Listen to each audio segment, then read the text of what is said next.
Mga kapuso, mahilig ba kayong magbiyahe? Meron po tayong kababayan na nakabiyahe siya sa 60 provinces, 60 lalawigan sa Pilipinas sa loob lamang ng 100 araw. At ang kanyang mga pinupuntahan ay masusundan sa kanyang travel blog na Journeying James.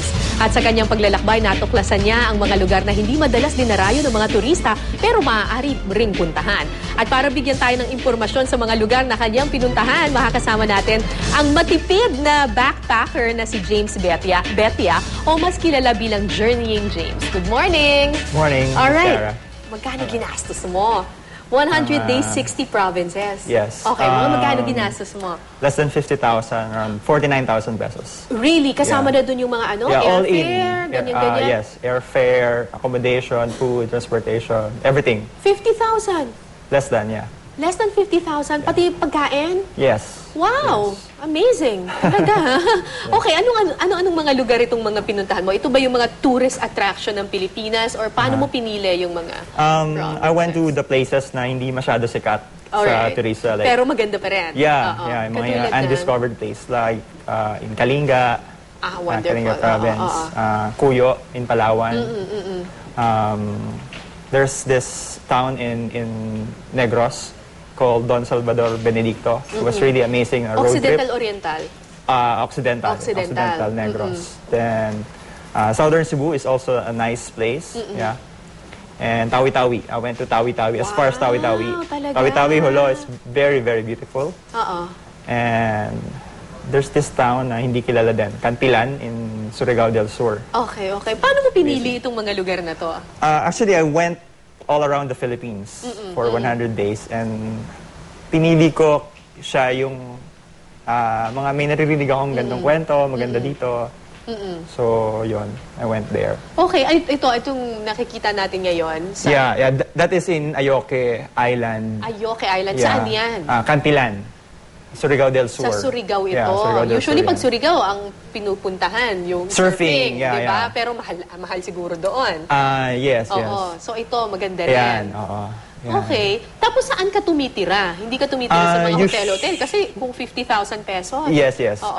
Usually, I bring my I use my hammock. I have yung my duyan hammock mo with lang? Me. Yes. May duyan ako. Sa duyan ka lang natutulog? Hindi naman sa lahat. Like, there are people that are very accommodating na hindi ko kakilala na, oy, dito ka na. Or mga friends din na iko-connect ako sa friends na taga doon. Ito naman, saan naman itong lugar na to? Yeah, that is in, Southern Cebu na yan eh. Southern Cebu. Southern Cebu. Yeah. Southern Cebu is very beautiful. Like the heritage, I like it. Ito. That is in, Don Salvador Benedicto. Yeah, may chocolate hills sila doon, may rice terraces. Wow, talaga. Yeah. Hindi natin alam na may mga ganyan pala yan. Yeah. So, paano mo yan na-discover? Ginugol mo yan? Or sinerch mo sa internet? Paano mo nalaman kung saan ka pupunta? As the locals. Yun. Tapos, along the way, I do my research. Talaga? So, yeah. Okay. Yeah. So ito yung mga sa tingin mo magandang puntahan sa Yes, Pilipinas. Safe naman ba? Yeah. I'm still alive and it's actually safe. Like, marami katanong mga babae sa akin, safe ba pumunta dyan? Safe ba pumunta dito? Sabi ko, it's safe. You just have to, meron ka dapat kakilalang local when you go there. Okay, ikaw ay isang backpacker. Pag sinabing backpacker, naka-backpack yan, tapos travel light ka lang, di ba? Kasi yun na yung dala-dala mo. Kumbaga, hindi ka na babalik sa bahay mo para tuloy-tuloy yung biyahe. So, bigyan mo nga kami ng tips. Ano ba nakalagay dun sa backpack mo? Kung gusto naming maging backpacker na maglalast kami ng 100 araw. Okay. Yung backpack ko, napakagaan lang. Napakagaan like 80 lang. kilograms lang. So, ilan lang ang dala mo days. pantalon? This one only. One only. Isang pantalon lang dala mo? One pants. Ano ka ba naman? Hindi ka naliligo? 3 shorts. Talaga. I take a bath. I wash my clothes along the way. Talaga? Yeah. Okay. So, isang pantalon lang dala mo? Isang pants, 3 shorts. 3 shorts? Yeah. 100 araw na yun? Yes, and 5 shirts. Ganun ka konti lang dapat? Yes, kasi ang hirap magbuhat kapag I always walk kasi sa mga city. I don't have Kasi hindi tours. ka nag-check-in sa mga hotel. So, sa lahat ng pupuntahan mo, dala mo yung backpack mo? Yeah, I bring my backpack. Wow, kailangan ba ng training dyan para magawa I trained for like the past 3 years, I've been training for this isang daan journey. Talaga? Okay. Tapos, ano ang na-discover mo? Sabi nila kapag nagta-travel daw tayo, we discover something about ourselves and something about our country, yung country na binisita mo. So, una, about the Philippines. About the Philippines. Ano ang na-discover mo about the Philippines at nais mong ibahagi sa ating mga manonood? I think yung warmth ng tao. Like, yung mga tao na wala, yun yung nagbibigay eh. I don't know. Usually yung mga mahihirap, yung magsasaka, yung mga simpleng tao, mangingisda, they're the ones who are really generous. Yung mga hindi mo aakalain na magbibigay dahil kumbaga salat na sila at walang-wala na sila. Sila pa yung mapagbigay. Yes, o minsan nakakaya na lang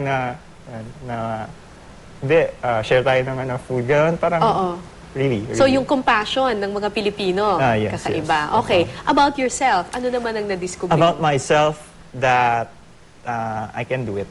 I mean, there's nothing impossible kapag gusto mong gawin yung isang bagay. So, anong mensahe mo sa ating mga kababayan na gustong gawin yung ginawa mo at bakit kailangan na bisitahin ng Pilipinas? Siguro simple lang. For starters, kasi I don't think everyone can do it agad na 100 days. For starters, is start small. Like 3 days, 4 days, a week. Huwag isang daan ka agad. Yes, very tiring. So, yun. And do the research. Mahalaga yung research yung planning kasama sa trip yon. It's part of the trip. So, okay. So, saan nila makikita yung, kung gusto nilang makita, bisitahin yung mga lugar na binisita mo? It's on the blog, and then hopefully I can write a book about it. Ano ba yung blog mo? Journeyingjames.com. journeyingjames.com. So, isi-search mo lang yun. Tapos, andun lahat yung Twitter, listahan ng mga ng mga binisita mo. I'm yung mga contacts doon, pwede rin ba? Yeah, I put everything there para mapuntahan din ng mga tao yung mga lugar na pinuntahan ko. Alright, maraming salamat, James, Thank you so for much, inspiring Miss Cara. us to visit our country. Ang ganda-ganda po ng Pilipinas. So beautiful. Yes. Oh, bago kayo pumunta sa abroad, dito muna. Explore muna natin ang ganda ng Pilipinas. Thank you very much, Thank you so James. much. Maraming salamat.